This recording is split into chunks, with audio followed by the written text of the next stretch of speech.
Hiya guys, how's it going? It's Sins the Comic. We've got stories and so much more.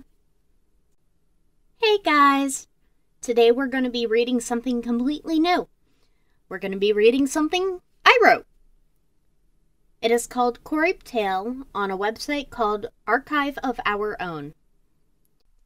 The story of Sins' beginning. This entire story is a prologue into Sins' background. Sins belongs to the Undertale multiverse. She ends up meeting someone new. This leads to her world being expanded to a degree. Chapter 1. A New Sans? Who is the skeleton that faces you in the Judgment Hall? It's not Sans. I hope nothing bad happens. This is a Frisk point of view, or also known as the player, meaning you. Hope you enjoy! Something was different. Yes, normally something was different each time you went through the timeline, but something was definitely too different for even you to handle. To be exact, the Sans you were familiar with in this current timeline wasn't anywhere to be found. Instead, there was a completely different skeleton.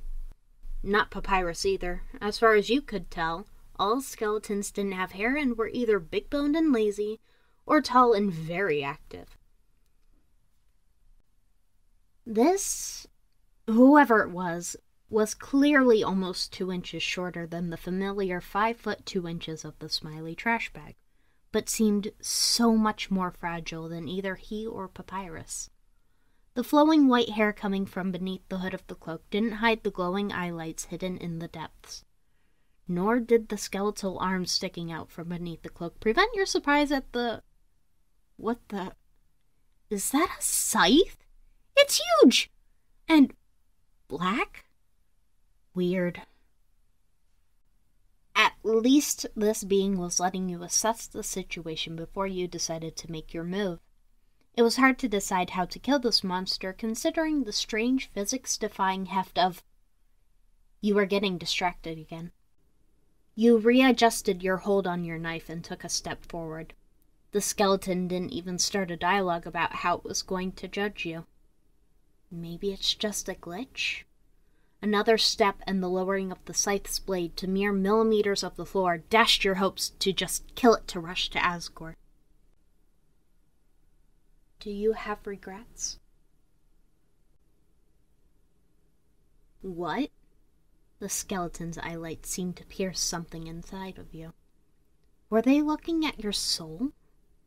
These damn monsters and their obsession with your soul! Didn't they know that you could just go back? You should just hurry and... The skeleton sighs and glances to the ground before looking at you again. It seems you don't. Yet. The skeleton was starting to piss you off more than the smiley trash bag. What's with that self-righteous attitude?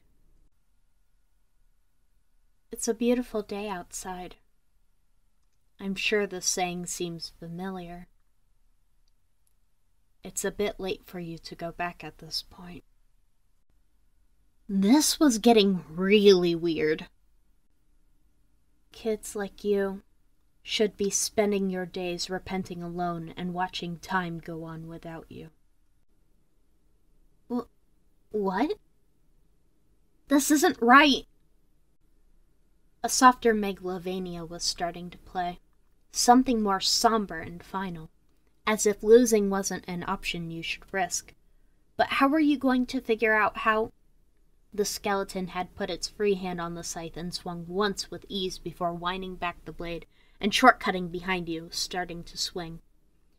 You barely got your knife up in time to get knocked into a pillar from the force. A softer megalovania was starting to play, something more somber and final. As if losing wasn't an option you should risk. But how were you going to figure out how... The skeleton had put its free hand on the scythe and swung once with ease before winding back the blade and shortcutting behind you, starting to swing. You barely got your knife up in time to get knocked into a pillar from the force. You cough up blood on impact. heavy! Had Undyne hit you with a blow that hard? Maybe? The skeleton was coming at you at a slow pace. You decide to check its stats. HP 1. Attack 1. Defense 1. This skeleton seems to be interfering to prevent you from harming more of this world. This world? What did that mean? Well, at least you had a good idea as to why it was here. Wait, why can you see its soul? That doesn't happen with monsters since they are made of magic. But this soul, it was gray. But definitely a monster soul by the shape of the upside-down version of your own soul. Did they steal a soul from another human? More and more questions were starting to form in your mind, barely able to register the bone attack that nearly knocked the knife from your hand as you blocked. Forgetting that this wasn't the usual fight with Sans, you had no idea about its stamina. You decide to ask for more information, hoping that maybe, just maybe, you could reset if it managed to hit you with a bone attack. That scythe looked too weird to risk getting hit. The scythe was flying at you and you had to dodge. You shout out how unfair that was. You notice a head tilt, as if confused as to how you could still make calls about unfairness. You rush forward, hoping to take advantage of its distraction. You miss. It casually pulled its scythe from the pillar. Wait, that was incorrect. It oozed loose? That? You start to feel very uncomfortable. Maybe you should One glance at the skeleton sends your alarm bells ringing to keep your button put away as it seems to be readying itself for that moment. Surely that's a coincidence. Either way, there's no way to be able to tell unless you can see its stupid face. You'll have to maybe feint around to make it shake the hood off? Maybe it was human. No. Humans don't have magic. It's a monster. You have to remind yourself that you definitely saw bones for arms, but maybe it's just that part. As if sensing your doubts about what it is, it removes the cloak, and you feel as if your soul sinks as you get a good view of a skeleton. Only that it has no emotion. You don't feel a chance to get the mercy opening. Now what to do? Maybe